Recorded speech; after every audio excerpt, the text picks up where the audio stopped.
Good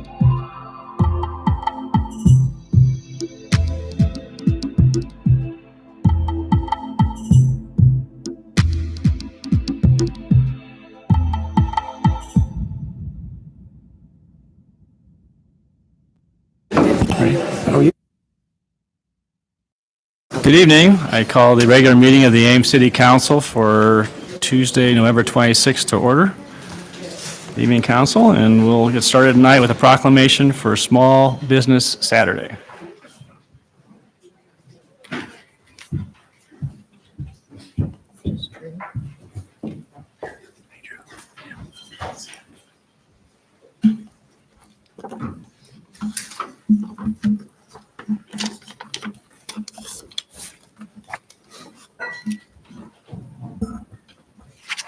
Small Business Saturday. Whereas the City of Ames celebrates our local small businesses and the contribution they make to our local economy and community, and whereas 90% of consumers in the United States say Small Business Saturday has had a positive impact on their community, and whereas the City of Ames supports our local small businesses that create jobs, boost our local economy, and preserve our neighborhoods, and whereas consumers in the City of Ames agree it is important to support the small businesses they value in their community, and whereas advocacy groups and public and private organizations in the state of Iowa and across the country have endorsed the Saturday after Thanksgiving as Small Business Saturday.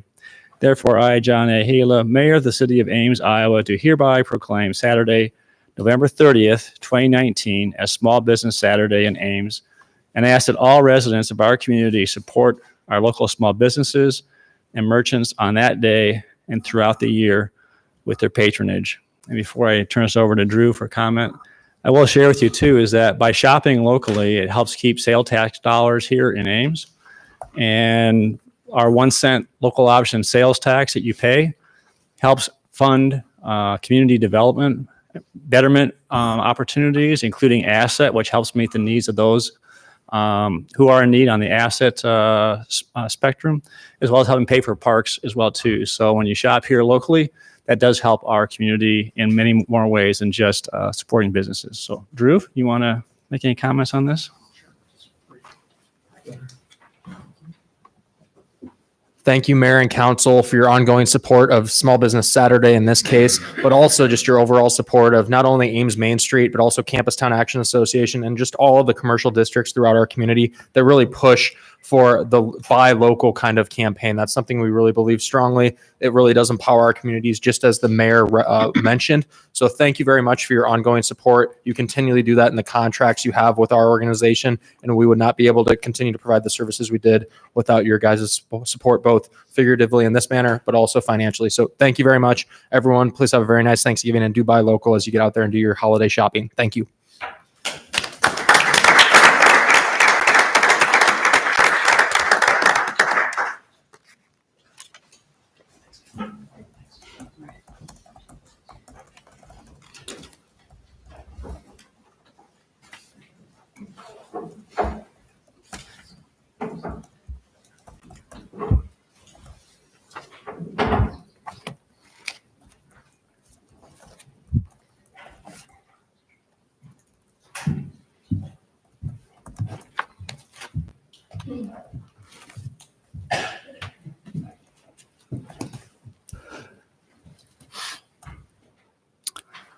Okay, moving on to consent.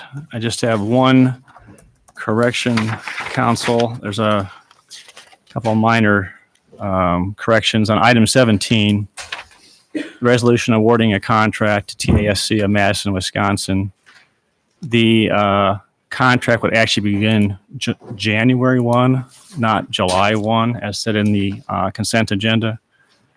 And the amount should actually be $10,895, not $10,395. So 3 should have been an 8. So, do council want to pull any items on the agenda? Hearing none, I would entertain a motion to approve consent. Move consent with the corrections. with those corrections. Second. Moved and seconded. Thank you. Roll call.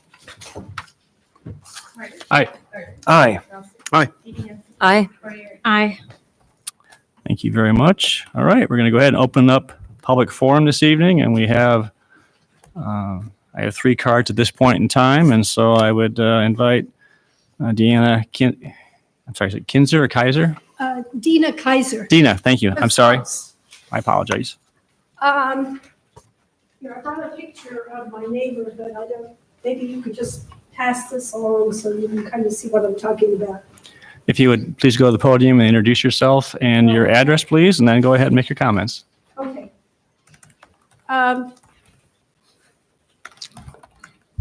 Good evening. My name is Dina Kaiser, and I live at 3919 Dawes Drive. I'm here tonight to urge the Traffic Division of the Public Works Department to use some restraint and common sense in the use of traffic signs. I recently found out the city is planning to put an ugly parking sign in the middle of my ugly no parking sign in the middle of my front yard. But here's the deal. Nobody ever parks in my front yard.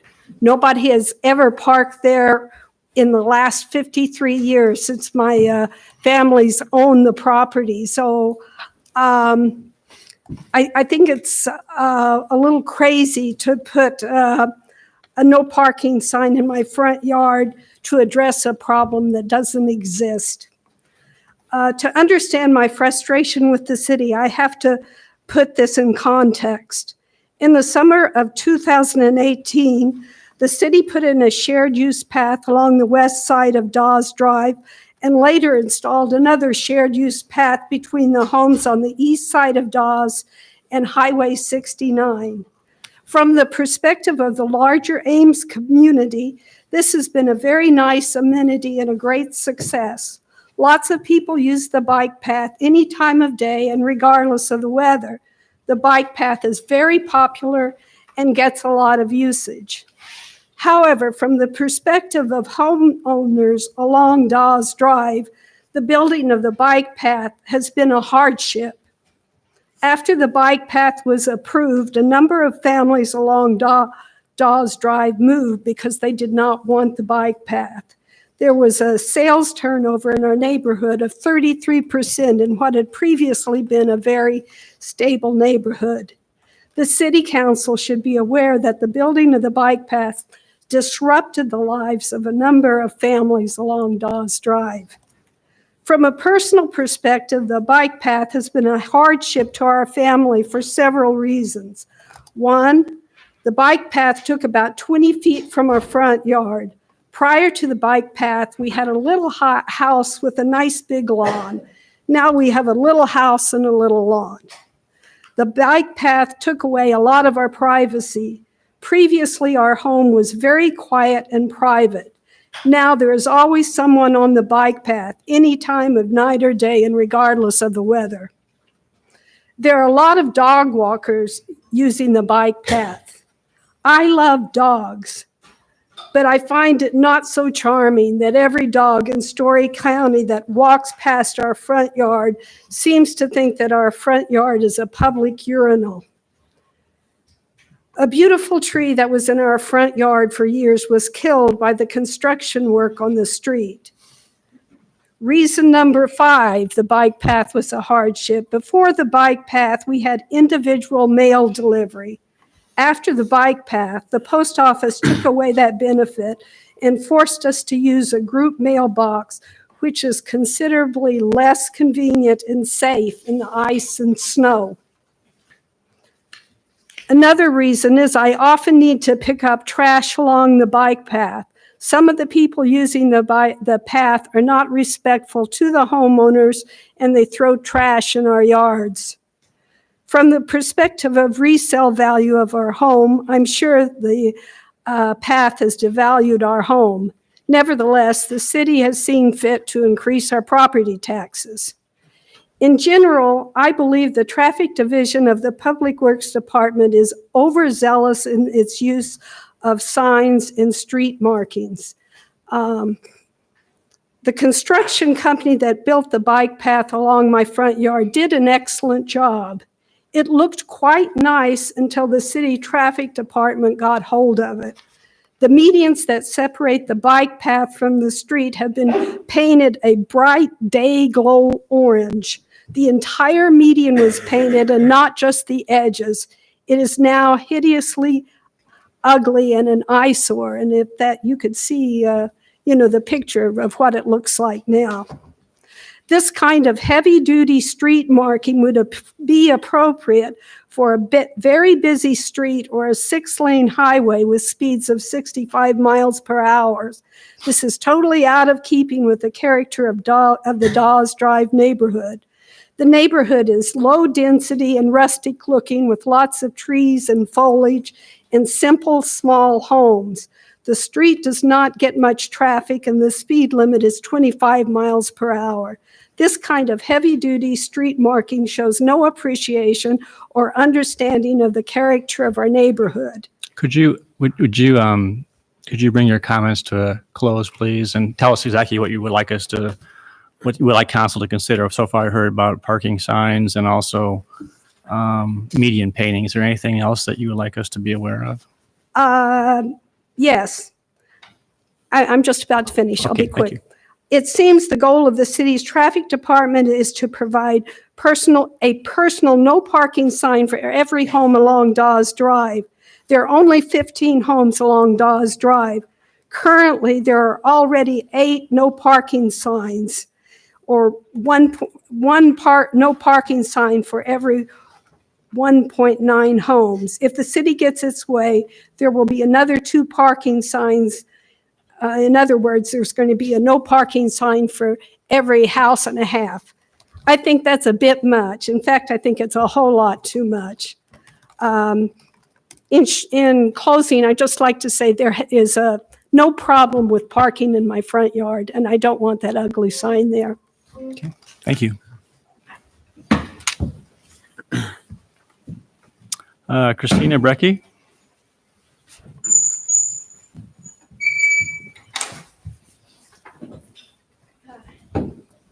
I'm Christina Brecky from 203 Campus Avenue in Huxley. And I have some visual aids too. If you would like to pass those around, that's a great idea. Let's just hand to the clerk, please. Thank you. I think we're supposed to see them too. What I gave you was We're a supposed to map showing the locations of fireworks sales in Ames that is registered with the state. I'm the owner of Bomber Fireworks, and we started our business when the state legalized fireworks sales. It started out as a way to help pay down some debt, not because we're pyromaniacs, but we've grown to appreciate them a little bit. Being from the area, I've had opportunity to rent space to sell fireworks at the mall the initial year of sales. But after learning that zone of the mall doesn't allow fireworks sales, I was also given another opportunity to sell fireworks on South 16th Street, where we've been located the last 3 years. So the first year, we had good sales. The second and third year, sales were down. And I know now that I just need to make a change. So I gave it a go without trying to mess with the city's ordinance and zoning areas. But I feel that now it's the time to appeal to you humbly and ask for your help in this area. As of now, there's only one location in North Ames where they allow outdoor fireworks sales. And most of them are bunched up in the south, and that's where you can see that on the map. Changing the zoning would allow more disbursement of sales. And the mall is also working really hard at appealing to consumers and keeping the shoppers to shop in Ames. I believe that having fireworks sales at the mall would broaden the Ames commerce because the surrounding communities don't have fireworks sales, like Story City, Gilbert, areas like that. So that would bring people more into town. The city ordinance for fireworks has a 25-foot setback. So that enhances safety, and the mall can easily accommodate that. So the 25 feet is actually 5 feet more than what the state recommends. Another aspect of safety I'd like to point out is that our business is family owned and operated. We pour ourselves into it. We have immersed ourselves in fireworks training in all aspects. And when we do that, we are able to teach the consumers that we sell to, what is ideal for their fireworks use when they do purchase them. So we care about our community. We've taught a fireworks safety course for free to community members in Slater. And using our special training, we've done a fireworks show for our hometown festival. So I just want to thank you for your time. And I just ask that you would consider our change in the zoning text as it's read for the PRC Commercial Zoning Development Standard Table. And I think it would make sense to allow more retail sales in a retail location. Okay, thank you very much. Thank you. Allison?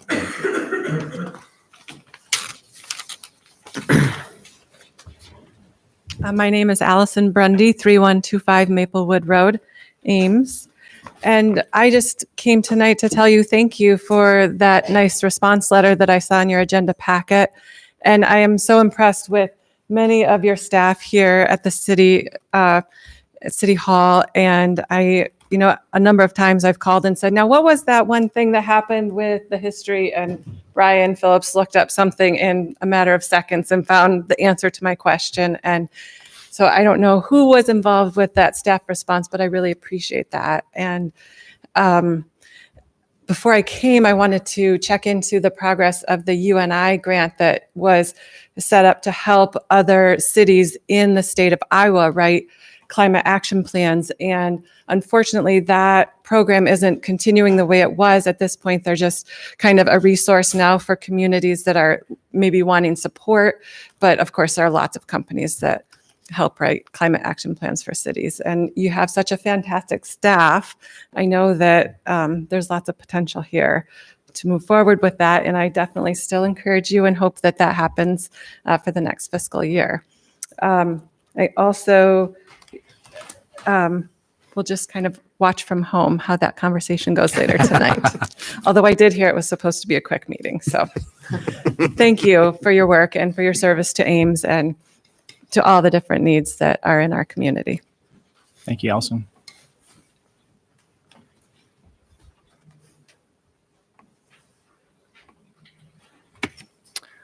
Okay, I have a few more cards up here, but those are related to the items on the agenda, so I'll call them when public comment is invited. Anybody else want to address council under public forum, which any item is not on the agenda this evening? Seeing none, we'll close public forum and we'll move on to item 32, East Industrial Area Utility Connection Fees. Good evening. Tonight, we're here to talk about the utility connections for East Industrial and specifically talk about the residential units. So in general, we already have direction from City Council from the July 10th, 2018 meeting that once we get bids, we will establish the connection district for all the development that's going to be happening out there. But when we get to the residential units, that's where we just need a little bit of clarification. And so with some of the lots, the residential homestead is part of the farmable land. And so you may have a parcel that has over 1,300 frontage foot. And you may also have another large acreage that has a frontage foot of over 460 feet. A little smaller, but it's parceled off from the farmland. And so when we annexed land north of town with the residential, we encountered this same thing, and they were larger parcels. And so in that pre-annexation agreement, we had worked with them to establish an 80 feet as far as just with the calculation, the same cost per lineal frontage foot. So it's $20. Right now, it's part of the municipal code, Appendix F, $20 for water, $20 for sewer. And so we are recommending to establish something similar to that. The area then would be parceled off and divided, and they would be paying the connection fee as development occurs in the area. So City Council could make a different determination rather than the 80 feet. We had used that in the north part of town. So I'm open to any questions. Any questions for staff? Okay, open up public comment. Does anyone want to address this topic with council this evening?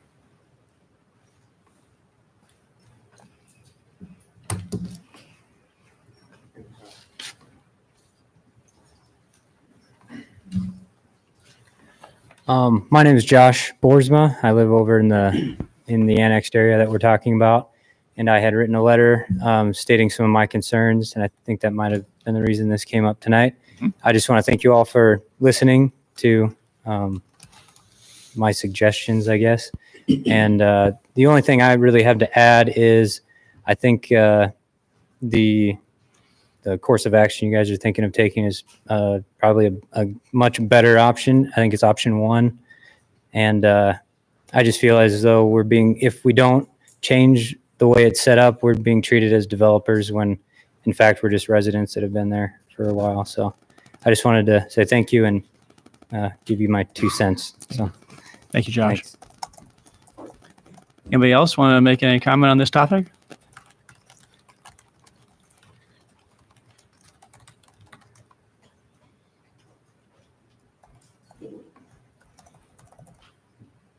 Yeah, thank you. I'm Don Jensen. I live out there on East Lincoln Way, just past Country Landscapes.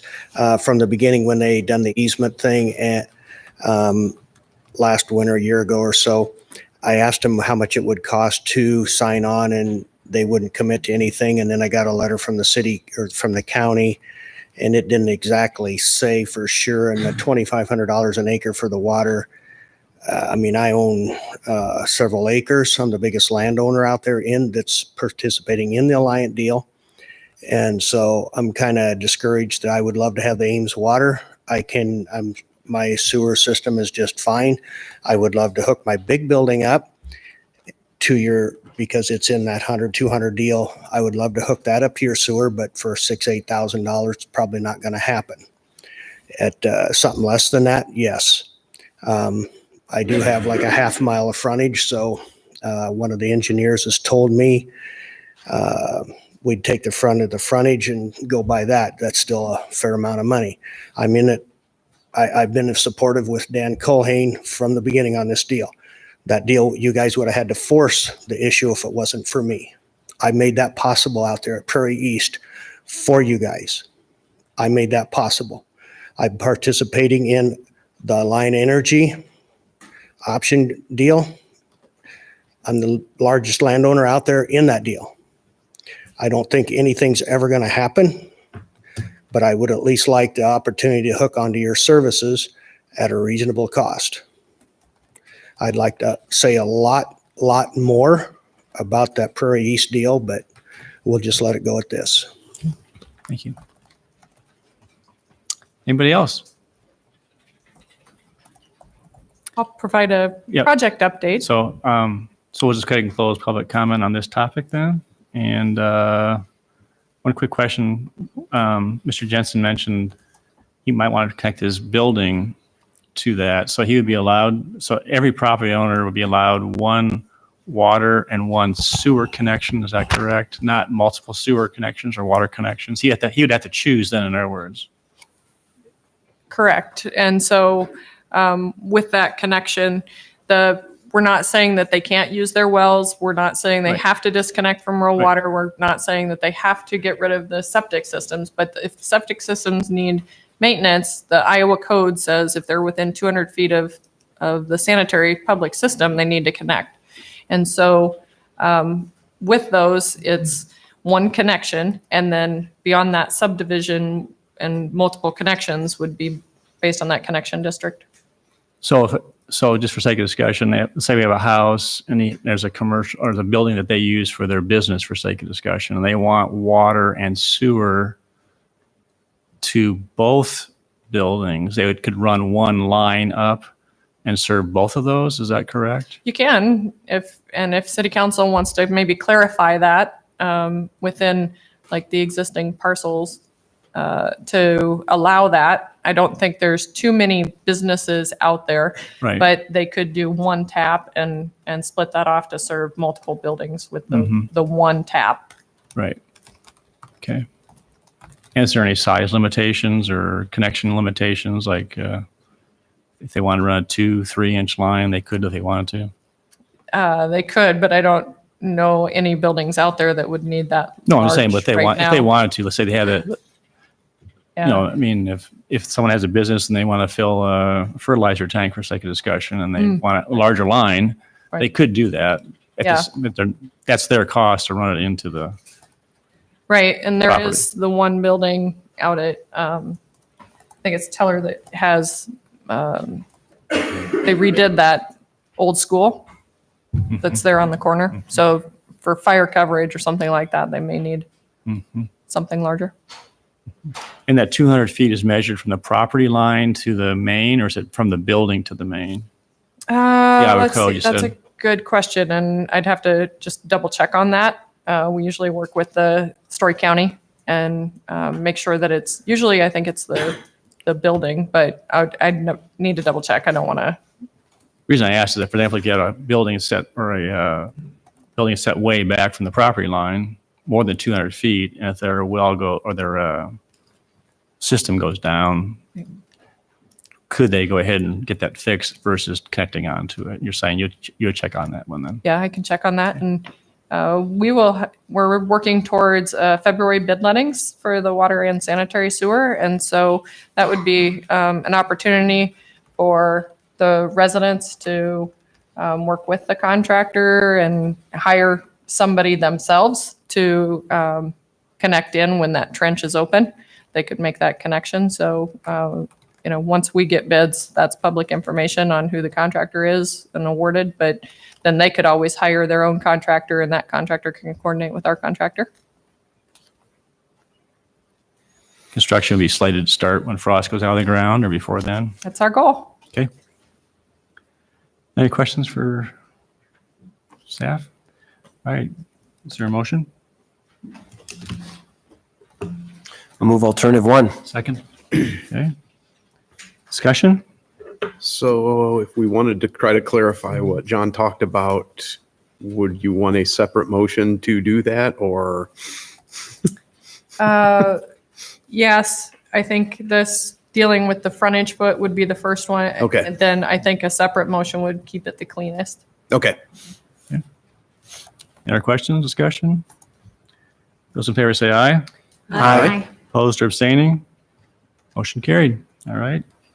Guess I would move to clarify that we would allow multiple buildings to be served by one water or sewer tap as part of that On the same parcel. on the same parcel. And residential and are tied into, I'm just trying to think, is that you start getting into a commercial residential? I don't know. I'm trying to think through. I asked the question and I confused the issue. But I'm just trying to understand. 'Cause I think there are people that live out there, but they also may have what do you call it? Like an outbuilding or a. An outbuilding that would be, but anyway, Yeah, I would think even if it was residential, well, we don't have, Has we to have a tie. second yet? it was. Okay. Your second? Yeah, shoot. Second, yeah. Okay, If I didn't sorry. already, I meant to.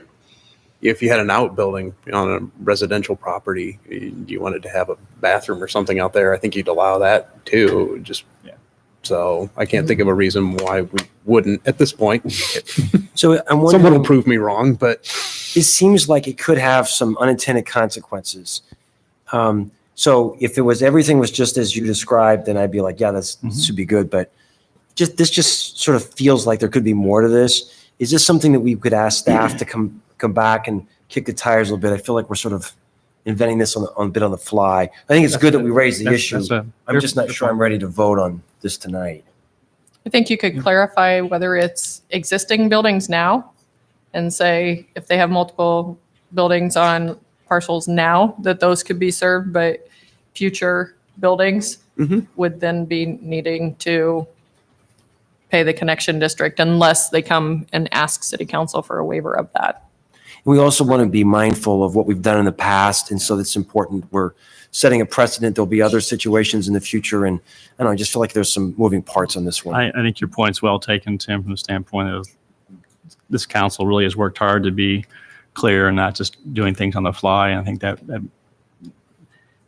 I would certainly think that'd be helpful to try and get a staff memo on this versus trying to make that change, because they always can come in the future. I mean, it can come back in a We could, but I mean, if staff are telling us right now that it's okay, I don't want to make her go True point, come good back point. and write a memo if she's like comfortable with it anyway. Yep. That's what And I'm I'm saying. wondering how this is communicated to the public currently. I mean, it doesn't really go in our ordinance, right? Or does it? It's not an ordinance. No, this is more of a policy. It's not So- reflected in the ordinance, and I think we're talking about 9 parcels out here that are not, that are more of the residential use. And it seems generally people, when they want to connect, they call you and they talk to your office, and you would have told them that yeah, you can hook up multiple buildings to your one tap, right? I think it's fine too. Okay, any other questions? Motion stands. Those in favor say aye. Hi. Opposed? Nay. Said yes. Motion carried 3-2. Okay, anything else for Tracy? Okay, thank you very much. Thank you. All right, moving on to item 33, Mainstream Living request to purchase property at 1417 Douglas Avenue. Ms. Vanessa.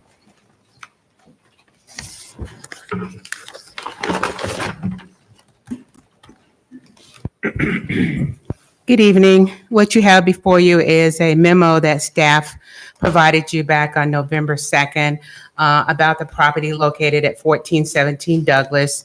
It's one that we worked in collaboration with the inspection department to use our funds out of our affordable housing program to purchase the property, and in the process of hopefully demolishing it here in the future. We do have a slight delay because of Aligned Energy schedule. But to date, we have cleared the property of any trash or appliances or anything that was in the yard. So we have made some progress, just waiting on that final removal, abandonment of utilities. And then we're at the point of ready to put the property on the market after you decide which of the alternatives or options you would like to for us to proceed with for the sale of the land once it's been demolished. So your 3 options that are still in front of you is to sell the property to Mainstream Living based on their request. And then option 2 we gave was to make it available to an eligible nonprofit.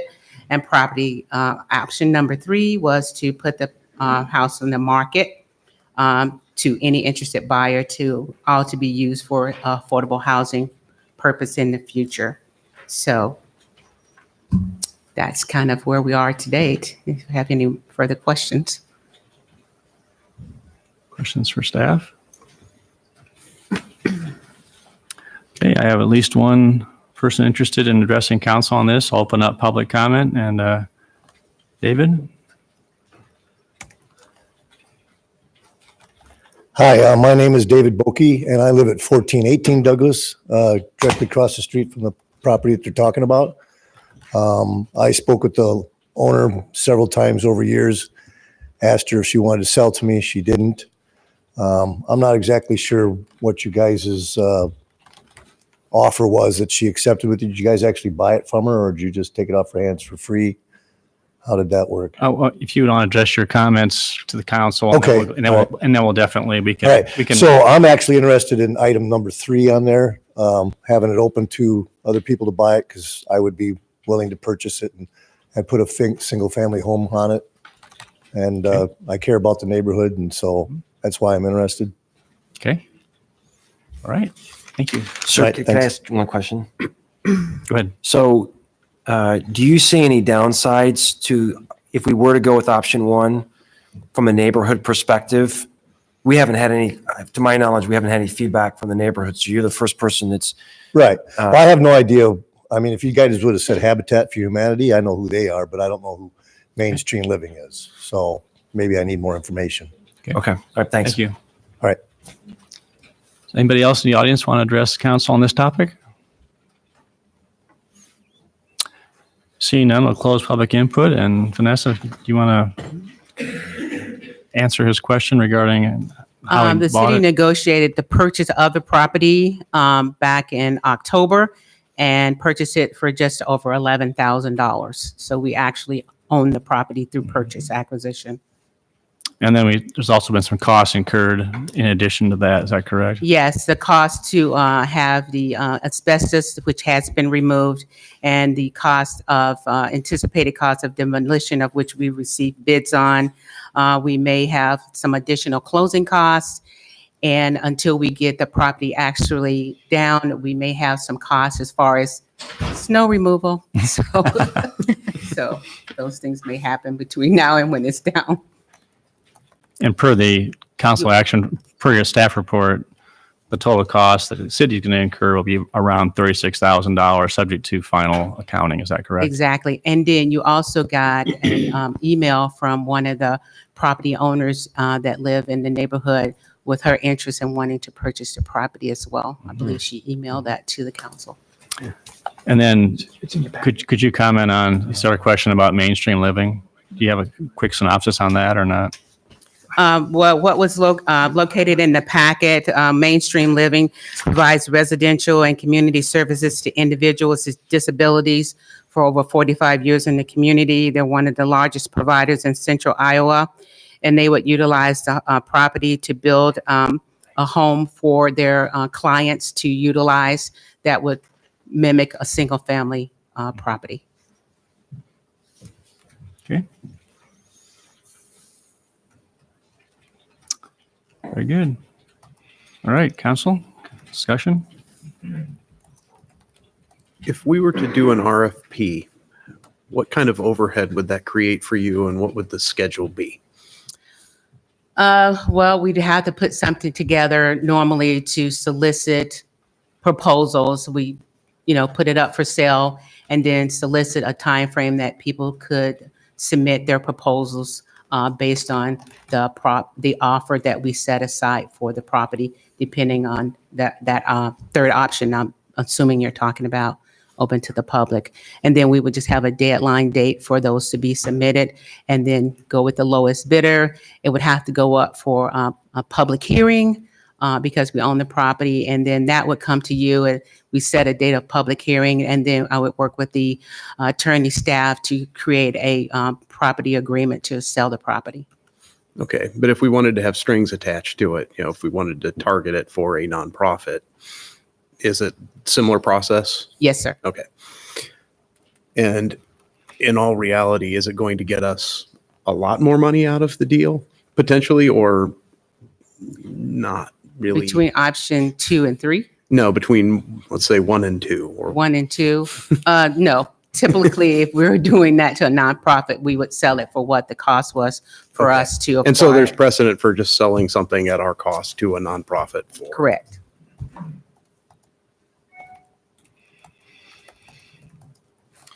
Well, I'm going to try, see what your interest is. I'm going to move option 1. A second.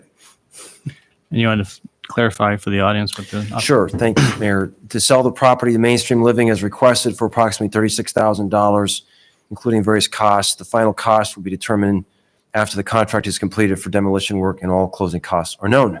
Okay, thank you. Move to second discussion.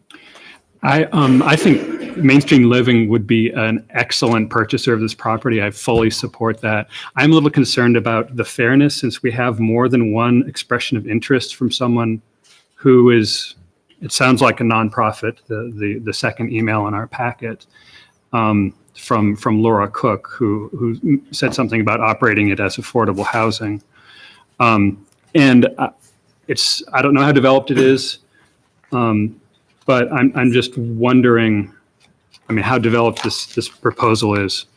But I'm just wondering, do we have time pressure urgency here? And are we treating all of the interested nonprofits equally if we just award it to it's the first that came in, but it's a good one. I admit it's a good one. I'm not reading that email that's a nonprofit.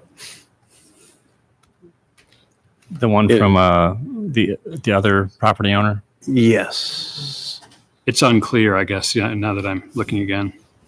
I'm not aware that she's a nonprofit. I see. I think she said she would rent it to as affordable housing because she has a similar property that she rents for, I believe, $1,100 a month or something like that. It's affordable housing in the in the informal use of the Right. word. Yes, sir. Yes, sir.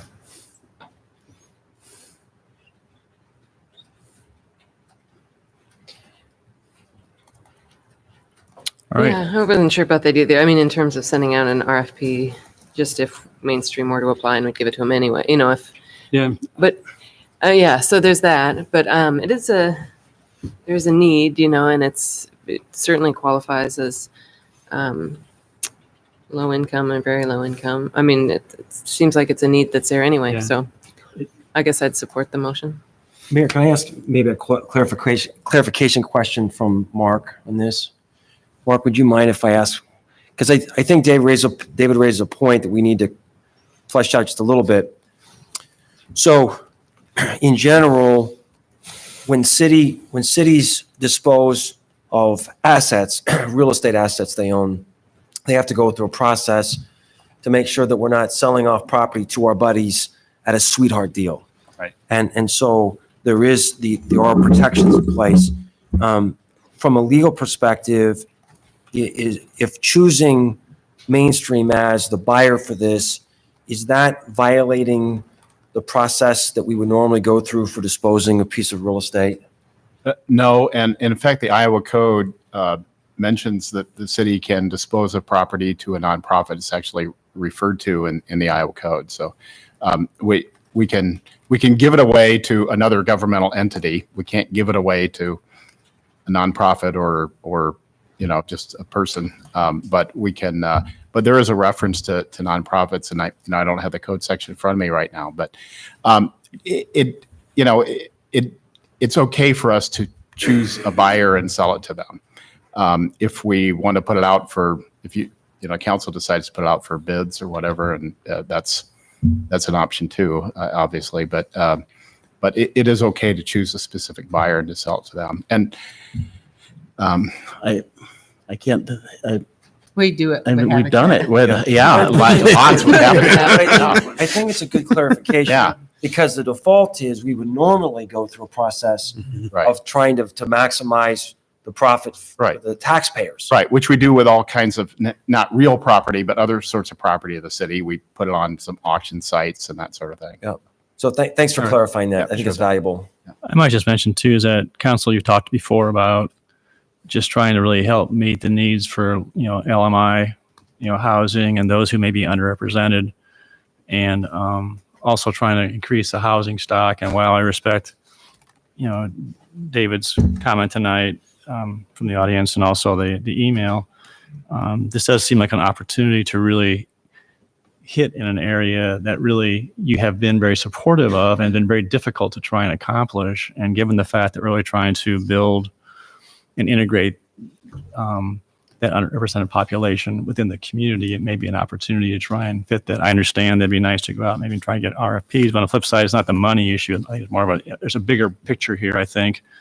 And then also, when Mainstream had their open house here, I think it was, earlier this year, I was just amazed at how you drive by, it looks it's a nice house, but they do an amazing job inside meeting the needs of people that really. So I think the point is that it would seem to be consistent with your goals and what you've been talking about, even on 321 State Street and other things. And here might be an opportunity to continue furthering those goals. But that's just To that an point, observation. Mayor, we have families in Ames who would have loved ones being able to utilize this facility.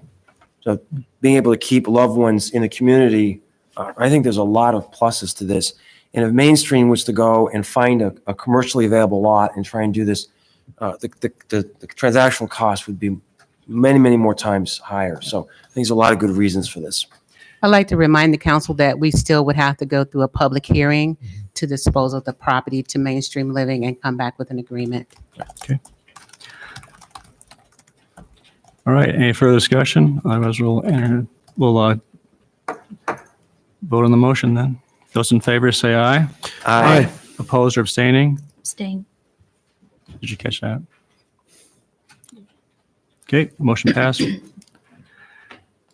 All right, before we move on, thank you, Vanessa.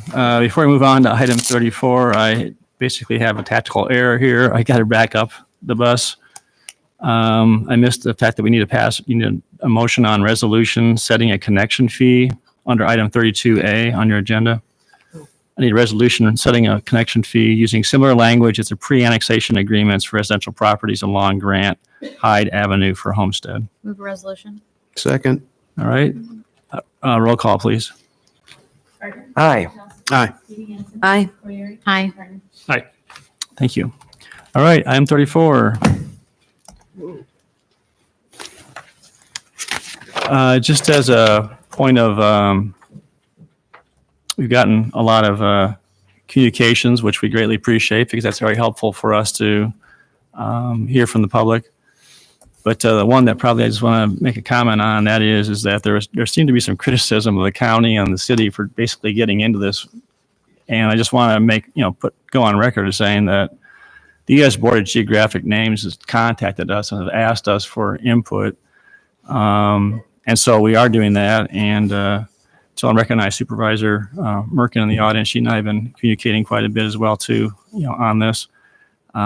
We take this very seriously. And so I think there's two parts here tonight.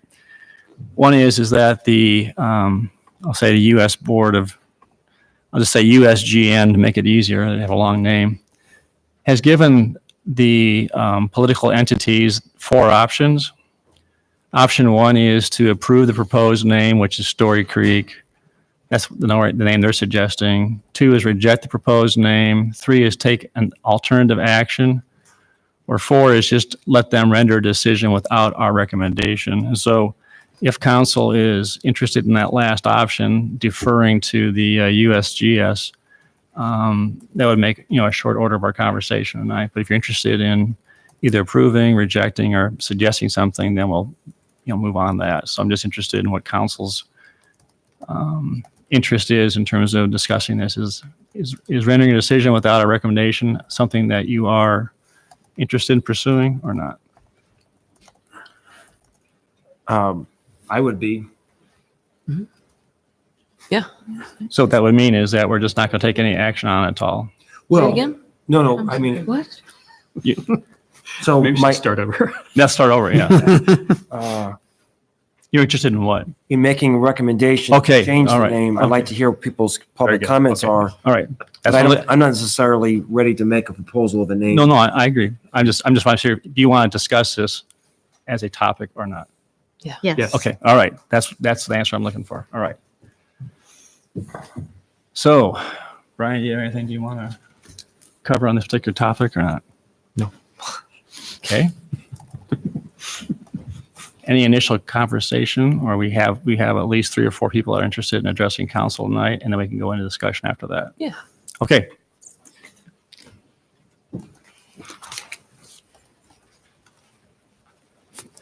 We will start with Sid, I think it's Barfoot. You're welcome to come if you would introduce yourself and your address. And not sure how many comments we're going to have, but if you could limit your comments to 3 to 4 minutes at maximum, I appreciate that, all right? All right, thank you. My full name's Tucito Barfoot. I live at 4404 Toronto Street. I drive over the creek in question every day on my way to work, and it does make me cringe every time I see that sign. But I'm not just here because of cringe. Right now we're in the middle of a long-standing epidemic of missing and murdered Indigenous women, over 6,000 currently.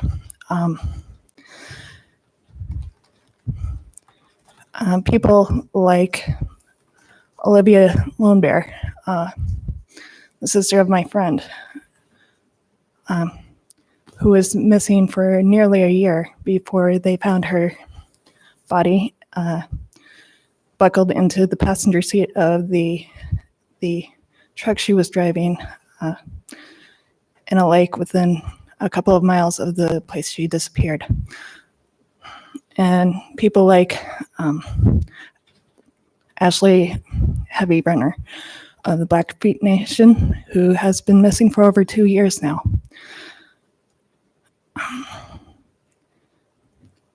Indigenous women face a rate of violence that is 10 times the rate of women in the general population. And a large part of the reason for that is we have names such as the one used for that creek to refer to Indigenous women in a very racialized and sexualized tone.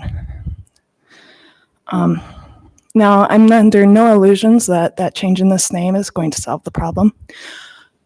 Racism comes after oppression, not before, but what racism does is it justifies it, makes us blind to it. So to the end the oppression, first step is to call out racism and stop it when we see it. The current name for that creek is racist.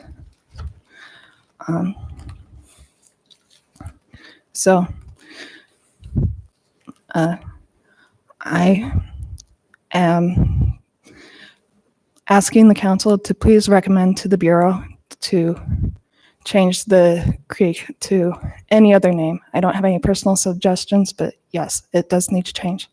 Thank you. Okay. Thank you for your comments. Piper? Piper Wall. I live at 912 Clark Avenue here in Ames. I also happen to do quite a bit of paddling, one of the informal Skunk River Paddlers group. And we've had some discussion about this. And I will confess that prior to this coming up, I had no idea that squaw was in fact an offensive term, but it took almost no computer searching time to find that out. And so I'm completely in favor of going ahead and changing the name. And I hate the suggestion, Story Creek. It doesn't start nor end, or is it completely contained in this county. So I'm completely against the suggested Story Creek. I mean, that Supreme Court justice already got the county, so that seems like enough. Among our group of Skunk River Paddlers, we've been offering up names, and I think it'd be great to get people involved in that. The name I liked the most that was offered up was Kit, as a small skunk, since it feeds into the skunk. But another great opportunity would be, perchance to check with First Nations people about what would be a suitable term if one wanted to hold on to it as having a woman's creek sort of influence. I don't really care, but I'm in favor of change and not to Story Creek. I don't think a county should claim ownership of a creek that isn't its. Thanks. Thank you. Javier?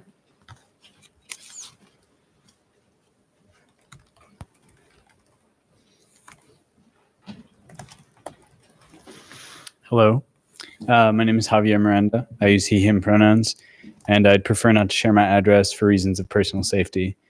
And that's because Excuse me, is your address correct on the card? Well, I had to write with a Sharpie, so it's okay. It's a little blurry, but yes. All right. We just need that for the record. Thank you. Totally. So I mentioned the personal safety because recently there have been some death threats made against some friends of mine who are Lakota people and students at Iowa State University. These threats were made against them on the basis of their being Indigenous. I won't repeat the words of the threat,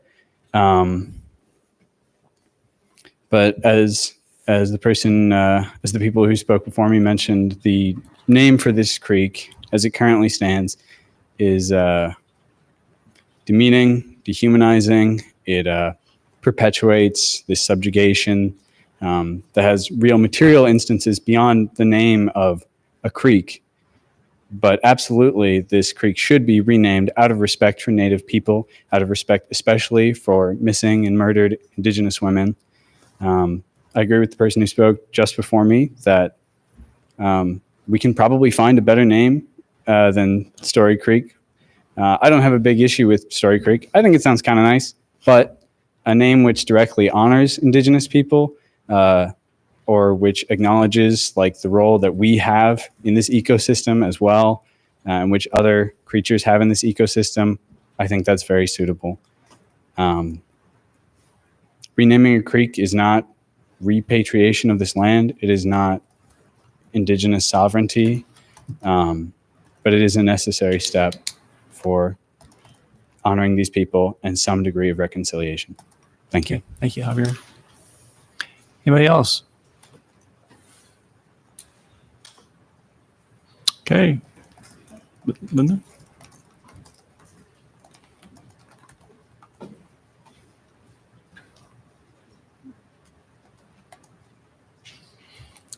Thanks for coming. Thank you. Linda Merkin, 17185 GW Carver Avenue, Gilbert, Iowa. I also do serve on the Board of Supervisors, and we were contacted by the Board of Geographic Names, as were our two other counties in the city of Ames and Franklin Township trustees.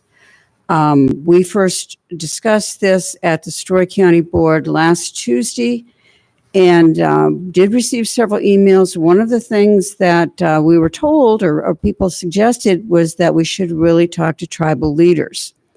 So I contacted the state archaeologist's office and found that the Office of the State Archaeologist does in fact have a position that the creek should be renamed. Also gave me a list of about 60 emails of people in the Midwest who are tribal historic preservation officers. So last weekend, I sent out an email to those 60 so email addresses, and I think I received about 20 or 25 responses back. Well, no, it was probably more like 20. I have 30 responses total right now. I would say that the tribal historic preservation officers are unanimous in that they feel this name should be changed. Did not find any consensus necessarily. I will just tell you a few names that I did hear. One was Maria Pearson, who actually, her Indian name was Running Moccasin. She did actually live in Ames. There's some information about her on the Ames Historical Museum website, and was a person who has some national recognition because she found that when one of the interstates that went through Iowa, and I believe it was I-80, was being built, several bodies were discovered that had been buried. Most of them were of people of European ancestry. A few of them were of people of Native American ancestry. The Europeans were reburied. The bodies of the people who were Native Americans were given to a museum. She did some work on that issue, and there are some laws exist now because of her work. Also, Alphonse Steuben, who was an Iowa State student who worked to rename the creek. Also, some other names that were suggested were Meskwaki Creek, Iowa Creek, because the Iowa tribe did live in central Iowa, Little Deer Creek, Katy Creek after the former Chief Justice, who recently died, but we did find out that you must be deceased for 5 years before having a geographic name or place named after you. Another one was Inage, spelled Hinage, which is evidently Iowa for woman. I had some concerns about that because I didn't think that it would get spelled properly or pronounced properly necessarily. Otherwise, I think it would be a fine name. I have no preference, but what I've seen is there are several good names that have been brought up. I didn't see much support for Story Creek in the names that I had seen, but I did really see, from the tribes, the people who were the THPOs, the Tribal Historic Preservation Officers, nobody thought that the name should be changed, should stay as it is. So I don't know what the supervisors are going to do. We're going to address this again. I did share the emails that I received with the mayor. If you want to look at those, we compiled all of those so far. Personally, I lived here all my life. I lived fairly close to Squaw Creek all my life. It's a name I've heard all my life, but I think it's time that it should be changed. And I think the previous speakers spoke very eloquently towards that, and I have nothing to add in terms of that. But okay. Thank you. Any questions for Supervisor Merkin? Thank you. Thank you for the time. And I did forward the email that she sent that had a compilation of about those 20 different emails to council. Mm-hmm. It came mid-afternoon, so you might not have seen it before you came to the meeting, but you have that information. All right, anybody else? Seeing none, we'll go ahead and close public comment. Council? So as a question of process, do we have some sort of schedule that we need to respond by, or can we let them know that we're considering options? And if so, how long do we have to consider options? I mean, how do we move forward from this if we're decided that we want to look at options? Good question. And that is, there was no timeline established. They just asked that we respond to them. And if council so directs, I can certainly advise the USGS that it's being taken into consideration and it's going to be studied further. We can suggest a name. I mean, the other option is you can disagree with the name Story Creek and just ask them to offer some suggestions or some things that were, kicked around and let them make that final decision, or check with the Native American representatives, in this locale as well too, out of respect for the heritage here, and I get their feedback, as well too. It does seem appropriate to try and keep it in the Native American, name, so to speak, but one that really communicates, respect, and it's well received by those. So, but in direct, that's a long answer to a short question. There's no specific timeline, and they give us the option to suggest a name or a different action as well too. So could we respond by saying, yes, we're in favor of changing it. We'd like some time to come up with alternative names we might suggest other than Story. What's your deadline? Like, we could communicate Sure, that to them? absolutely. I'd be happy to do that. Yeah. I would move we do that. Second. Okay. So, I agree. I would like to see the name changed. But I am not excited about the process of trying to come up with a name for it. Yeah. And I'm actually just pretty impressed with the thoughtfulness of the letter, and they go through a very robust process of deciding names. I don't know. We've never had to do anything like this. We don't get to name our own streets. And so I would feel comfortable deferring to their process of a name. I don't have a lot of stomach for trying to go through the name process. But maybe council does. I just think we're hearing the feedback pretty loud and clear that Story is maybe already represented enough as a namesake, and that there's. I like the sentiment too about trying to find a name that would honor Native Americans in a way, in some way. It doesn't have to necessarily be feminine. I don't know. Depends on what we get. But I think, open it up for some suggestions. So when we make decisions in general, we have parameters for making those decisions. Yeah. We balance things. My wife and I wrestled hard on naming our children, and there was just two of us. There are six of us, and a lot of factors to consider. So it seems like a lot of work. Yeah, I know what you mean. Maybe we could designate. Maybe the mayor could work with the Board of Supervisors to contact, to make some contacts among the historic officers, Native historic officers, and sort of whittle down that list of suggestions and present us with some of them. Sorry to push all the work off on you. No, I think, and Supervisor Merkins also has contacted the Hamilton County Board of Supervisors as well too, Yeah. because it does run in there. Yep. And if we can try and reach some kind of consensus, it'd be nice to send or maybe we give 2 or 3 names to the USGS. Like these would be acceptable. Make the decision, and then they make the final call. Essentially, I mean, just find some areas, and maybe you could rank them. So, I mean, I do think that it is. It's nice that we're being engaged in the conversation versus saying, "Oh, by the way, we're changing the name of your creek, and this is what's going to be." So we have the take opportunity. public input? Do we have an election? Do we I guess survey? what I would recommend is to designate the mayor to work with the boards of supervisors to come up with some suggestions on our. You can bring them back, and then you can say thumbs I up. would be a little worried about what we get from pure public input, to be honest. Yeah. I mean, that's how Britain got Bodie McBoatface as their ship. So they don't, worried about what public input would bring. I think most people would be respectful. But I think asking the Native historians what their opinion is would be suitable, and that's where we could get our expertise from as opposed to.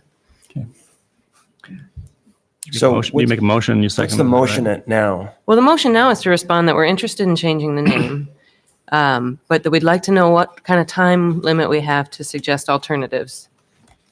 Because we'd like to make some suggestions other than Story Creek. Right, so it's yes, change the name. No to Story Creek. What's your timeline? Yeah. And then we would like to, we're going to work with local entities and try and come up with some options to send to them, respecting their timeline. Yeah. Is that reasonable?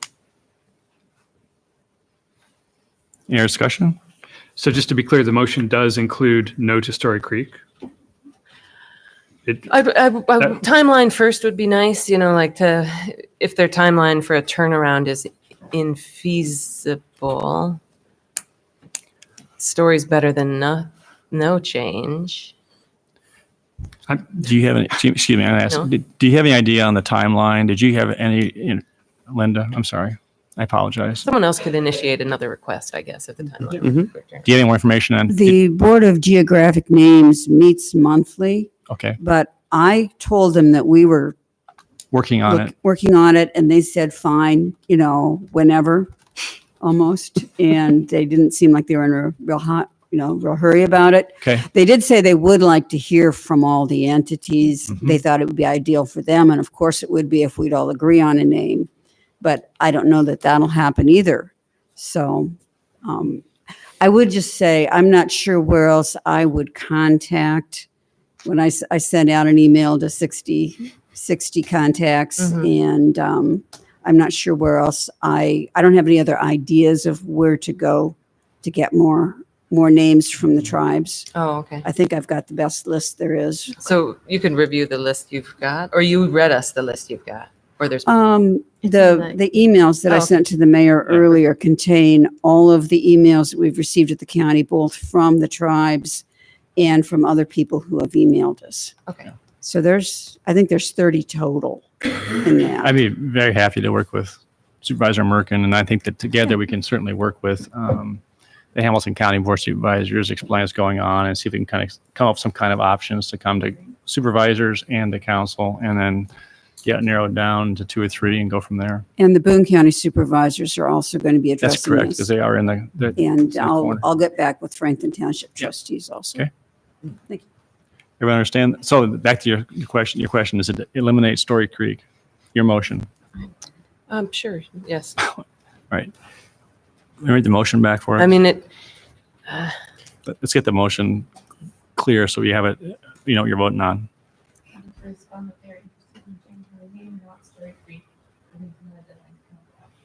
Okay. Yeah. Okay. All right. Those in favor say aye.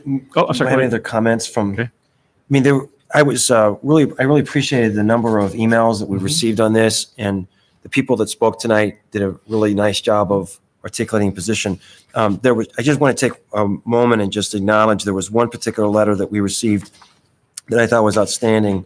It's from Alyssa Blackbear, who is a member of the Rosebud Sioux tribe, and she lives here in Ames, and her letter is consistent with what we heard tonight and was frankly very shaping in my own thinking on this. This isn't the South where we've had to deal with dealing with Confederate statutes and issues of the Civil War. And so this is not something we've ever had to deal with. And so it's quite an exercise. So I just want to make sure that we acknowledge the work that people did to give us input. Thank you. Any other comments? Those in favor say aye. Aye. Opposed or abstaining? Motion carried. Do you want a separate motion to direct you to do that then? Brian's nodding. So I'll move that we direct the mayor to work with the boards of supervisors and come up with some suggestions that we can pass on for alternate names. Okay. There's a second? Second. Any discussion? Those in favor say aye. Aye. Opposed or abstaining? Motion carried. Very good. Thank you for coming. All right. We'll move on to item 35. Hearing on vacation of public walkway easements at 3802 and 3806 Marigold Drive. Any questions for staff on this particular item? Okay. This is a public hearing, so I declare the public hearing on the vacation of public walkway easements at 3802 and 3806 Marigold Drive to be open. Is there anyone that wants to address council on this topic? Seeing none, we'll close public hearing. Entertain a motion on resolution approving vacation of easements. So moved. Second. All right, discussion? Roll call. Aye. Aye. Aye. Aye. Thank you. All right. Ordinances, item 36, first passage of ordinance regulating massage establishments. Brian? Thank you, Mayor. This is the revised version of this ordinance containing 4 changes that the council directed us to make from the prior meeting. And those involve changes to the photo display requirement, some changes to the purpose statement, adjustments to whether the manager requirement applied to sole proprietorships, and then whether the manager name and title needed to be displayed near the photos and licenses or in the customer areas, since there may not be a separate customer area. In reviewing the ordinance this afternoon with the mayor and with David, it was pointed out that there is a process in the ordinance to hold a hearing if someone appeals their penalty, but it doesn't specify the time frame that needs to happen, and so the concern is that could be scheduled much farther out than would be reasonable, and so Mark drafted up some language that would require, I think it's 10 business days from when somebody requests a hearing. Yes, and David had indicated he might make a motion on this, so I had sent it to him and the mayor, but just said, to hold the hearing. This is if someone wants to appeal their business being placarded and closed down, and then the hearing would be held within 10 business days, or it could be extended beyond that with agreement from both parties. That way, it just ensures that people have a timely hearing. So I think that's a good idea. Mark, remind me, the time to appeal is how long? I apologize. I should have looked at that earlier. Nope. I'm looking at the code, but it's not jumping out at me. I have to look.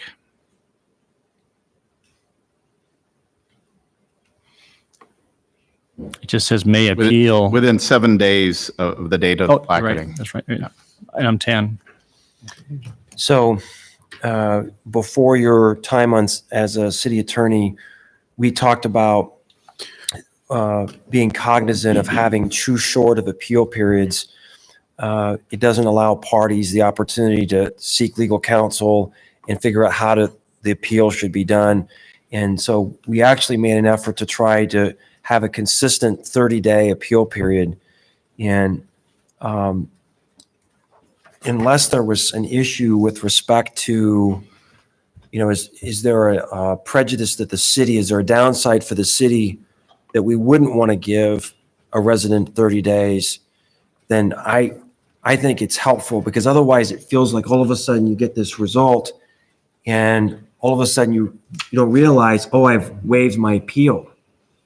And so do you have any thoughts? Are there any negative consequences for the city if we were to give a 30-day appeal period as we do with other areas? I can't think of any. I mean, if the business is going to be placarded and closed during that time. So they have an interest in having that hearing as quickly as possible, filing the appeal as quickly as possible. So I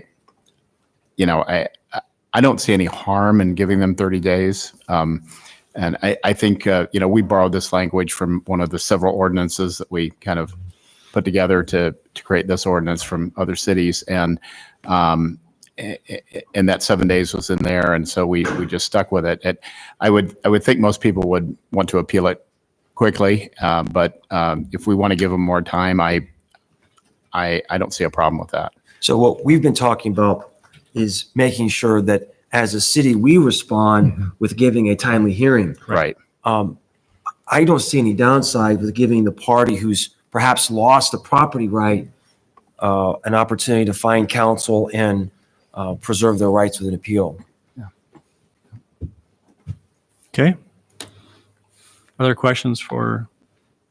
So would there be an appropriate time for me to make a motion to that effect? Let's go ahead and make the motions now. And on that, then we'll open the public hearing and then we'll go ahead and pass on or we'll take a vote on the first passage then. Mark, can you give me the specific chapter and verse? Or It's 10. 10. Paragraph 10.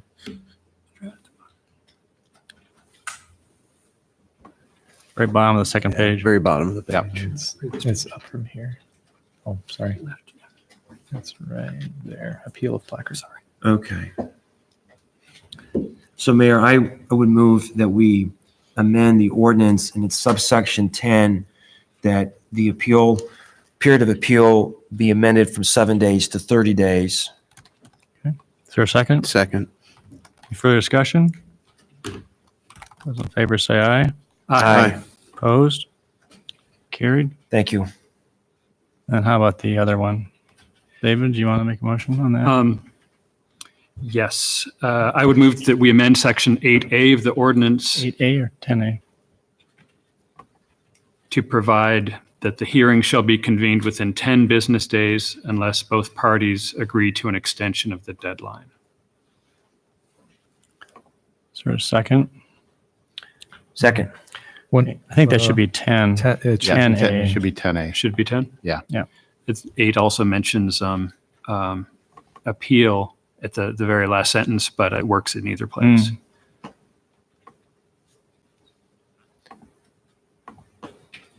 Mark, is it your preference that it be 10 or? Yeah, I think 10's. Okay, so Friendly amendment to go from 8 to 10. yes, I would move to amend my motion to change it to section 10A, not 8A. Second. Okay. All right. Discussion. Those in favor of the change say aye. Aye. Opposed or abstaining? Motion carried. Anything else? All right. I declare the open up the public comment on the first passage of ordinance regulating massage establishments. Is there anybody in the audience that wants to address council on this topic? Seeing none, we'll close public input. Entertain a motion on first passage of ordinance regulating massage establishments as amended. So moved. Second.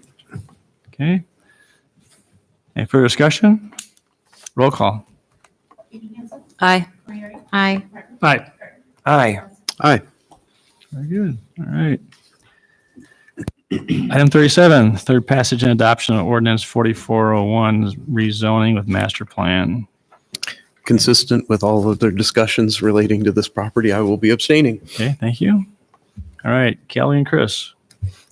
Good evening. We've been waiting to get some documents per your direction from the first reading, and I was able to get those from the applicant today. I emailed them to you. I've also put them on the dais. What is unique was the motion by City Council to have the wording in the minutes is proof with a written agreement about Starbucks relocating to this site.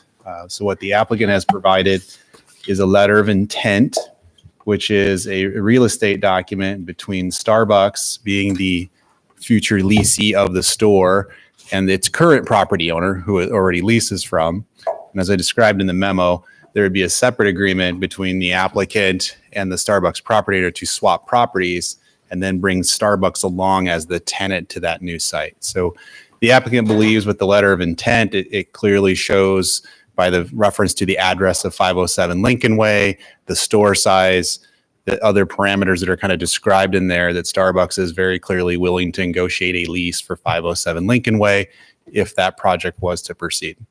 So what we believe as staff, it's really up to council to decide is this letter of intent, which is non-binding, adequate per your motion. If it is, you can proceed with third reading tonight. If you believe it doesn't quite hit the mark, you can direct the applicant to work on an agreement with the city about basically acknowledging that if you don't perform, this will not stay as HOC zoning. You haven't given up your rights to rezone the property in the future just by agreeing to this now, but it would put everyone on notice and have full disclosure that if there was non-performance, that would be the expectation. So if you have any questions for us, we can answer that. I believe the applicant's here also. Any questions? Any public comment? Any questions for Chuck? All right, so the question is this adequate? Does this meet the intent of what council is looking for, with the understanding that if they don't relocate, because that was the whole idea, was this was going to open up that gateway, that land, then it would go ahead and, but if it doesn't move, then it changes things, but you can go back and rezone it back to GGC. To be honest, I haven't had a chance to read through this carefully.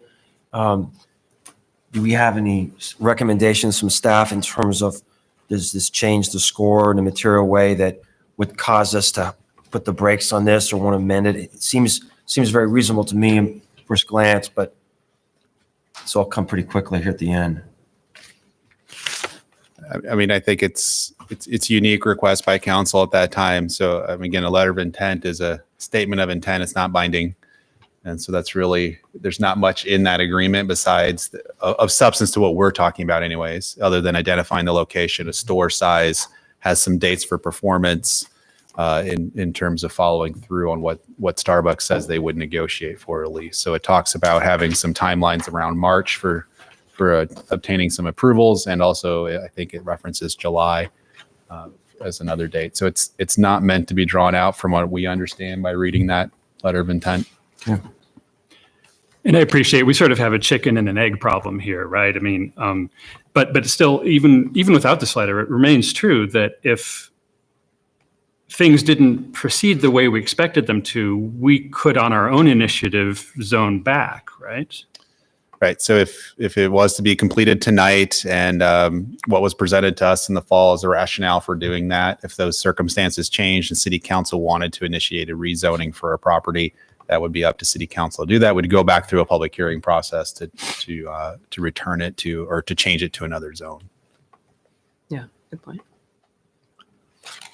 I do have a question, and this is something that I've complained about before, and it's simply because we're supporting this. I think council is supporting this because there's an exciting sounding redevelopment project in the queue down the street that squarely hits the idea of the downtown gateway commercial zone. And I'm really interested in seeing what that project is. And I think that's why we're supporting this. This is another chicken and egg problem. But at the same time, I've been hearing that the bigger project has been in the works for 3 years. And we got emails from various other people saying, we've seen proposed plans, they look great. So my question is, why hasn't council seen any of those plans? So kind of to backtrack, I think you've seen a version of the plan, and you being collectively council in the last 2.5 years, twice having a chance to talk about it. It was almost 2 years ago was the last time there was any kind of proposal by a prospective developer asking for direction from the council on what would be agreeable.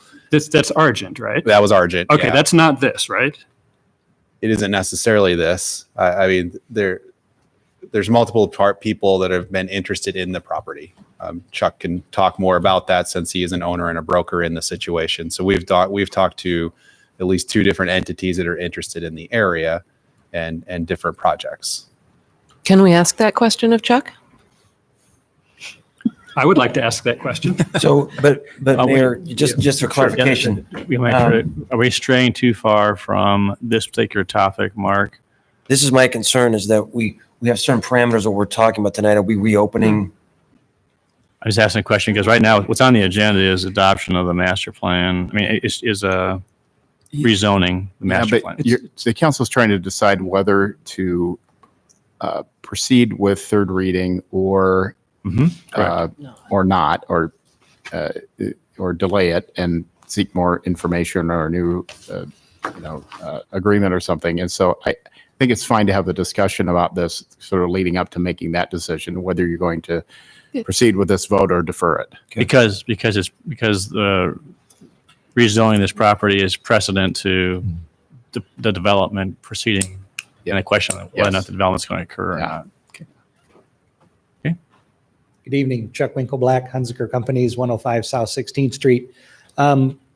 As we've worked on this it has been 3 years now, one of the things when we met with staff early on with Kelly and Dwayne and Steve, they said, we would like to look at that from Clark to Kellogg, and we would like to know that you represent either through ownership or by contract that you have all those properties so that whatever we're doing in that area, we're doing in at one time dealing with one project, one developer. And so we have been acquiring the property. Throughout that, we've been dealing with a gentleman that owns the Starbucks that has been in, has been out, would respond, would not respond. And so our project has bounced around much more than we would like, because of not getting the gentleman to put his name on an agreement and says, yes, I will agree to what we're talking about here. We went almost 7 months without being able to get a response. And so then we shifted gears and went back to, okay, it looks like Starbucks is, because the man just won't respond. So then I don't know for sure what happened, other than probably we should have earlier on got someone that spoke Chinese and started communicating through their WeChat, and we were able to reconnect that way. And he had a misunderstanding about what it was that was being presented because of the language barrier. So then when we got that kind of solidified and could make regular contact, that's where we've been since then. And there are two different groups that are working on the project, and we've met with Kelly till Kelly's tired of me meeting and talking about it and those kind of things. But we are very close. Within the last 3 weeks, we've acquired another property on Lincoln Way, and we believe that here in the next couple of weeks that all of the property will either be under contract or will be owned by one developer or a group that controls all of the property. At that point in time, then we will meet with the city staff prior to, I guess, coming to council. We're having a pro forma done on the project so that staff can look at it and come to council with some recommendation. The problem when we have, and I think I've had at least 15 different things, different versions of this, is people like, well, I remember that, or I don't remember that. And so I think we got to a point where we were like, all right, until we're ready to have something that, and throughout this, so we've been sharing with Kelly and Steve and saying, are we on the right track here? Do you feel like this meets the downtown gateway zoning? So that, is this something that maybe not in its final form, but are we on the right track here? Is this something that you feel meets the intent of the zoning that we just passed that was not easy for any of us on that side of the dais or on my side? So that's where we're at. Why you haven't seen anything is that we're, one, trying to get so that when we talked to the city manager and he said, I need to know that you represent everything that you're talking about there. And that has taken some time because of some of the businesses we're operating. Some of them didn't want to sell, have tenants in there that we've been dealing with relocation and all of that kind of stuff. The other side of it is getting the Starbucks and getting from someone that lives in another country to some company that has 27,000 stores to come to an agreement and get it signed. And that literally was signed as of today. So it wasn't like that we just sprung this on it. It literally, Kelly saw that it was electronically signed as of this afternoon. And they won't go forward because, again, it like David said, it really is a chicken or the egg thing. I can't sign the agreement. I'm the owner of the property to say that I'm going to build and sign that says, I'm going to build a Starbucks there until we have the entitlement. Starbucks won't sign their lease until we have a letter of intent that says we have this location's been approved by a city council. So we have this big circular, whatever. But I would suggest that if you are so inclined to pass it, that moves us forward. And I'm happy to have you stipulate if such that if we don't get something worked out with Starbucks, that it can revert back, or that we understand that this is change is for Starbucks and not for just general HOC. And we are all kinds of excited to get it in front of you and the city of Ames, because we feel like it's the things that are being touted are transformative for our downtown and our community as a whole. Okay, so it sounds like you agree that you haven't given us any documents about the proposed redevelopment. And so did I understand you to be saying that that's kind of on advice of your interactions with staff, or is there some other reason? I can respond for staff. I mean, so okay. As we've said, we had been working with Argent on and off again for over 2 years. Yes. Council's direction after they made one presentation was to work with them and negotiate. The project was ever evolving. We never felt there was a concrete enough proposal to bring for guidance back to you, because they were generally updates. And again, as property ownership existed or didn't exist, the project would change. Recently this summer, another entity came forward. We've had one meeting as staff with that group. So we have not seen a formal proposal from another group other than Argent, and even Argent's been many times different versions. So we have not seen a full proposal on the site that you might be hearing comments or rumors about. So it's not a document that we have. It's not something that's been vetted by staff. It's in discussion in the private side still. And that's really where it stands. We're waiting for that more information to come forward as staff. Okay. But we have generally the concept that we have shown it to staff, you and Steve. We had that other group, outside of Argent, met with you, and you said you believe that, again, it wasn't something to say, I need you to pass this, but that you felt that it met the intent, the spirit of what the zoning. So we had the one meeting in early fall to talk about a different way of approaching the site and how that met Downtown Gateway and how that met Lincoln Way corridor plan directives. And it was within your prior direction to look at the mix of uses and look at transformative designs and to look at adding public space. All those things that you had asked for before was what we were again discussing with this group. We just haven't seen that formal proposal. Right. So I remember that interaction from our meetings and so on. Okay. Do you understand why it's a little challenging for a council to make a decision to rezone, to sort of spot rezone a property on the basis of what we think might happen down the street? I mean, that's really that's the only problem I'm having, because I love the idea of a proper home run on the downtown Gateway commercial zone. I 100% do, David. I've been doing this for almost 30 years, and I've never been involved in anything this complicated that had dealing with almost 20 different businesses and businesses within businesses that have leases and property owners that don't want to sell. And you get to one, and then you're like, well, okay, let's take this. And they're like, well, we don't have that last piece of the puzzle tied up. And so I understand, but I think the only thing that I would say we all agree is that if Starbucks remains where it is, none of us will be happy about the project if we're looking for some verticality to it and some of those type of things, and to have a single story drive-through in the middle of what we hope to be a pedestrian plaza would, if Starbucks were on one end or the other, we would be a long ways through this project, I believe, and felt like that we could either wait them out or we could work around them. The proximity of Starbucks being in the middle of what is hopefully a pedestrian plaza, it has been, staff has encouraged us from time to time of, can you go back? Can you try one more time? Because we'll all be happier. We'll all think this will be a much better project if Starbucks is not in the middle of that block.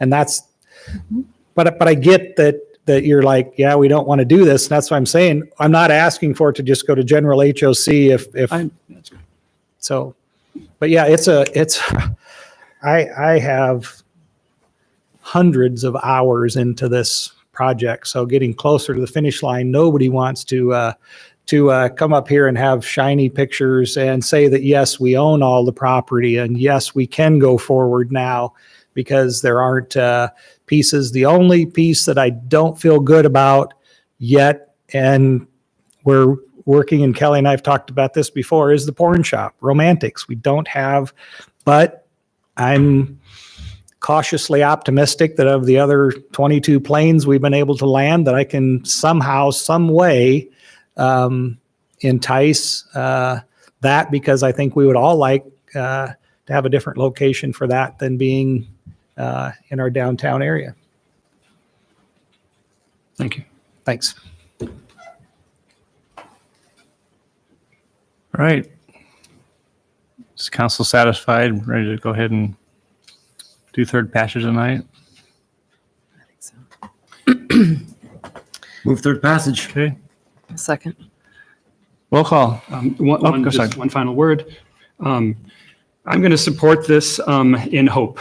I still think this is very strange the way this has been presented to us, and I really don't want people to think that council is willing generally to do a spot rezoning because of something that might happen that we don't really have any hard data about. I think this is pretty well developed. It's clear there's been a lot of work behind it, and so for that reason, I'm in. Thank you. Thank you, David. Okay, roll call. Aye. Aye. Aye. Abstain. Aye. Okay, very good. Thank you very much.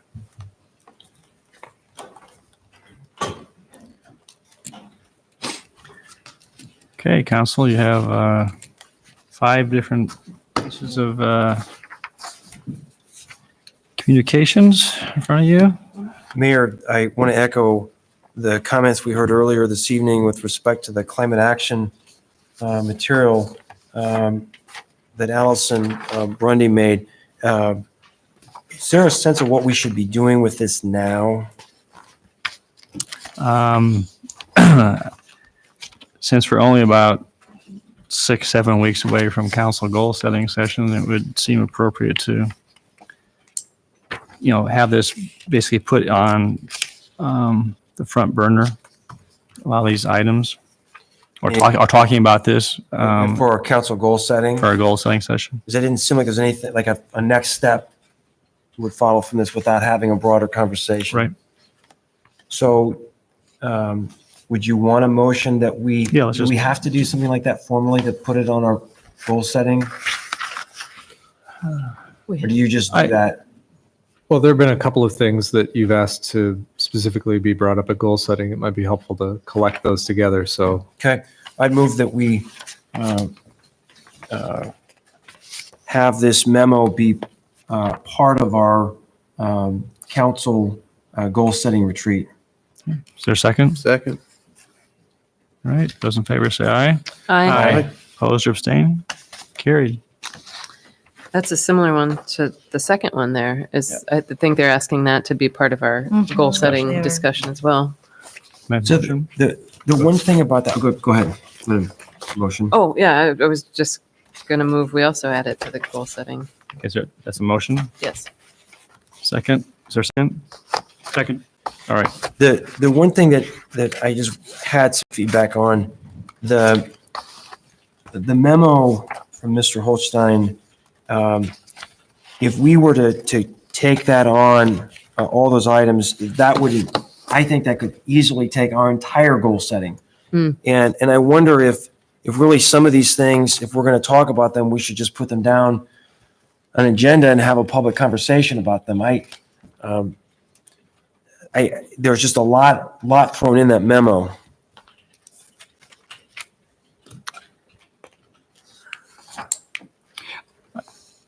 Yeah, that's I true. think I it- mean, it- you're right in that goal setting is already a hefty amount of time that We- it takes, but go ahead, you go. No.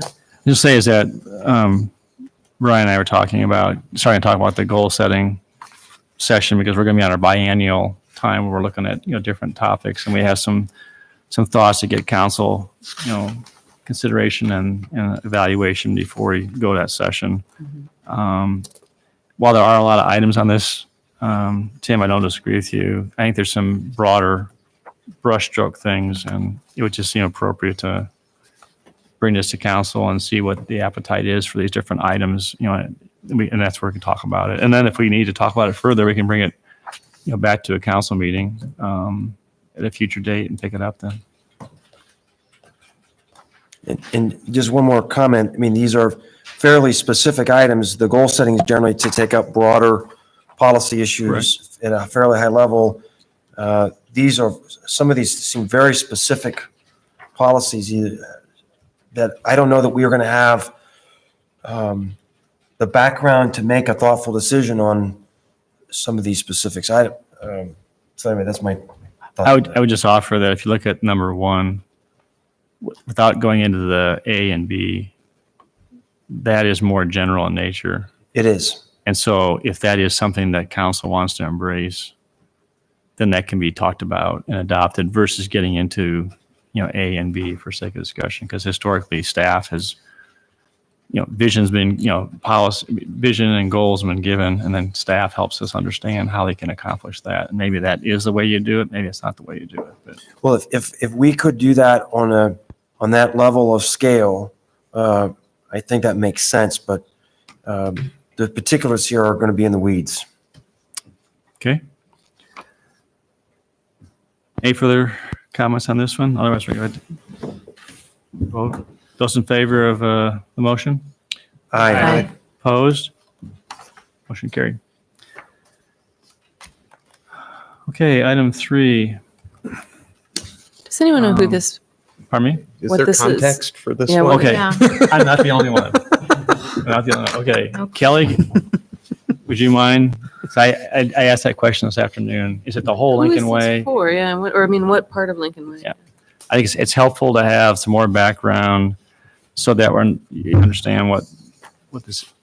And anyway, I think the memo would be something that would be considered. So Yeah, so this is really only about Campus Town. So it's a CSC zoning standard they're referencing. I understand that they didn't do a great job of explaining why this came up. So we had a kickoff meeting for redeveloping some property on the 2500 block of Lincoln Way. And this is a standard that applies to the middle of a block. And they would prefer not to have to provide the space for this setback in the middle of the block. And they would like you to consider initiating a text amendment to do that. It's something that has, it's been applied on occasion. It has not been applicable on some occasions as well. Like, for example, if you were to look at the 2400 block with Kingland, there's no break on Lincoln Way per this standard. And there's reasons for that. That may or may not be applicable to this site, but they are looking at acquiring a property and wanted to have some clarity of whether this standard was going to be necessary or could be changed by council for Lincoln Way frontages. Kelly, is this something that would have potentially some broader value for us to have a conversation about, or do you feel like this is an isolated topic? So it's not broader outside of Campus Town. It's an issue that it came out of the creation of the Campus Town zoning over 15 years ago, and it does come up on occasion. It's been resolved in different ways on different blocks. So it might be worth reviewing it and seeing if it's a standard that's necessary to carry forward. I'm not saying that I know for sure that we should change it or how you would change it. It might be worth looking at. And we would definitely want to talk. It's not a planning standard. It's one of those standards where it was a result of the communication with other departments in the city and wanting to have some measures in place to provide for infrastructure as redevelopment happens. We would talk again with electric and with fire and with public works about ensuring that our needs are met if we were to change this kind of standard. So this feels like many requests that we've received, that it's a single issue. And to what degree do we want to put this on the staff agenda to work through?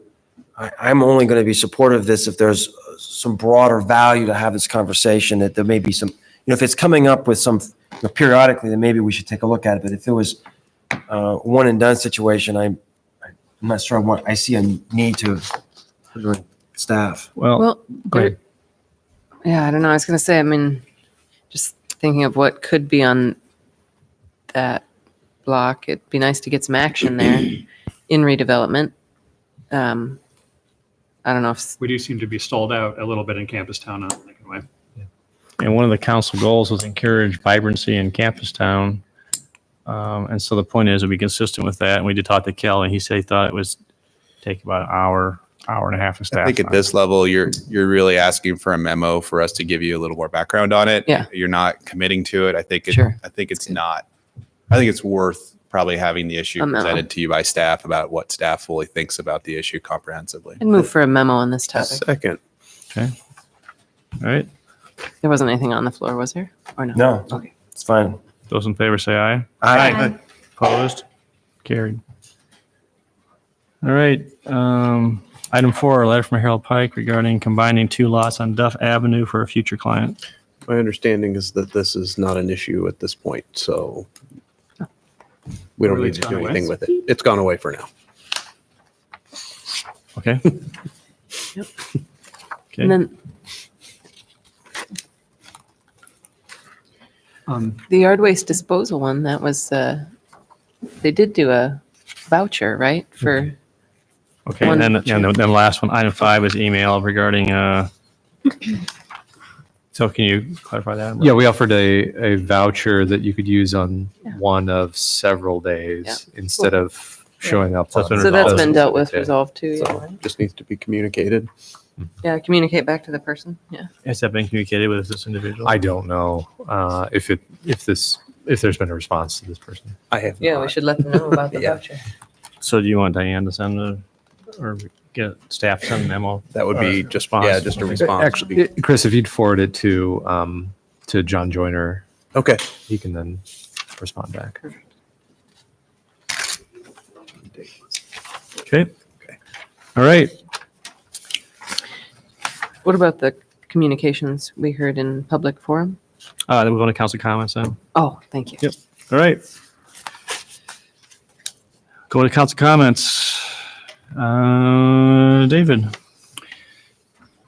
I was recalling a session that I attended at the Iowa League of Cities. It was on council leadership and management.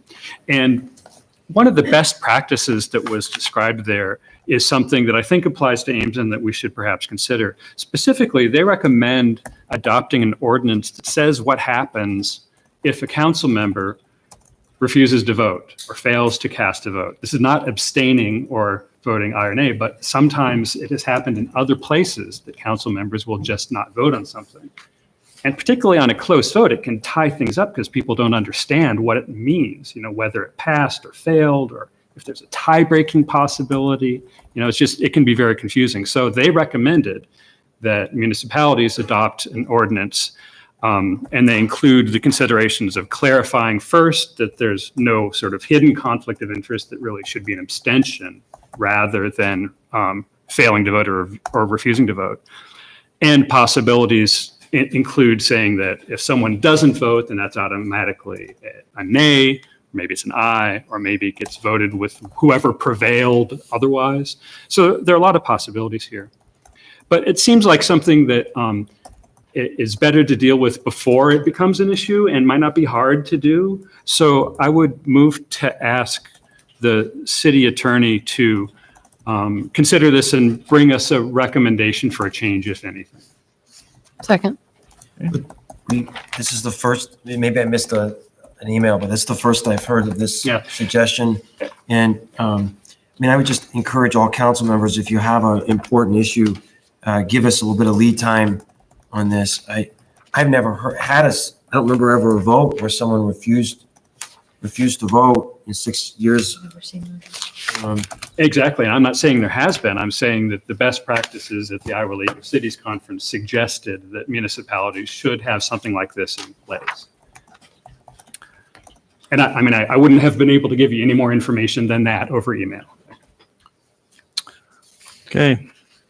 Those in favor say aye. Aye. Opposed? Motion carried. Anything else? David? No, thank you. Tim? I encourage people in Ward 4, we have an election coming up, has major consequences for the city, to remember to vote next Tuesday. Chris? Nothing tonight. Robin? Trying to think. So the things we heard in public forum, let's see. I'm curious if there's interest in either of them. I'd move for a memo from staff regarding the fireworks request at the mall. Is there a second? I'm going to second this only because I think it's worthwhile for us to have a coherent policy and thoughtful conversation rather than letting it sit. But I have some concerns. Okay, well, I would encourage, and as you are aware, we want to make sure we don't hold out staff with things to do if we're not going to be supportive of it. So if you're going to, I know the memo coming back will have more information, but.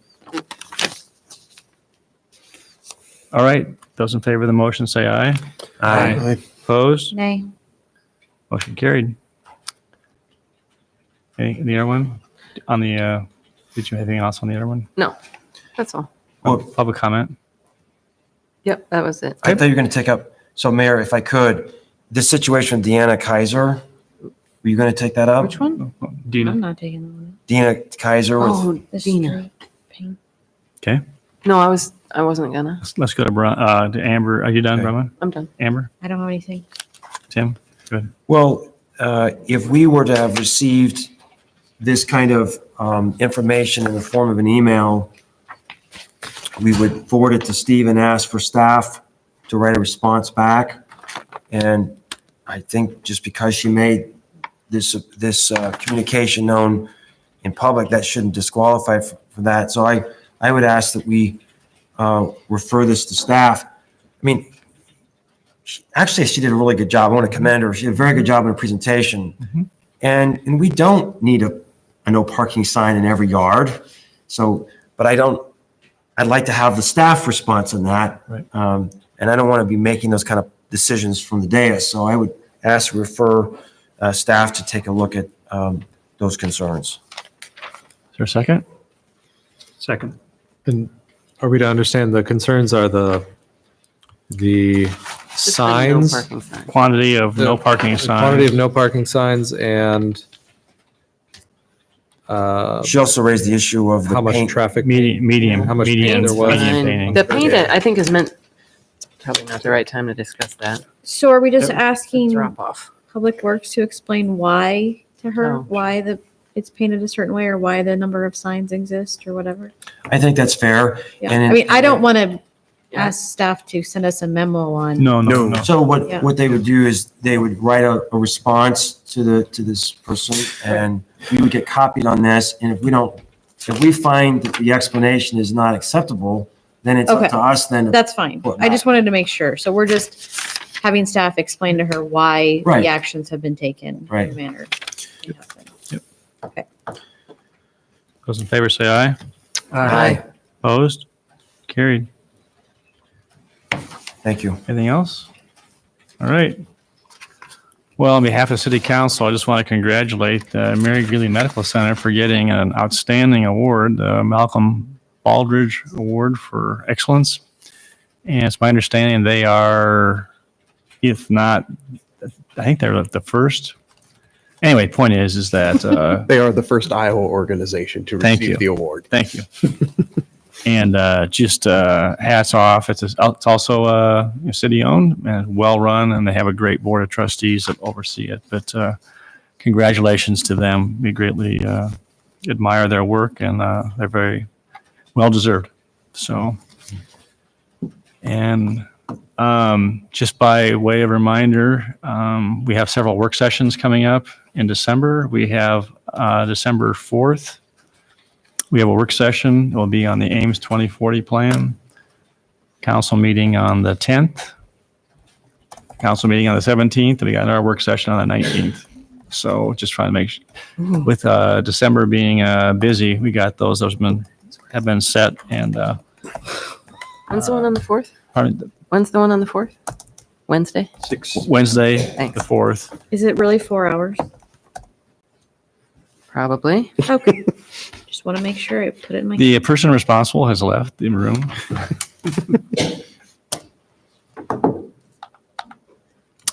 And with that, we wish everybody a very happy Thanksgiving, safe travels, and I will take a motion to adjourn. Move to adjourn. We are adjourned. What was the other one?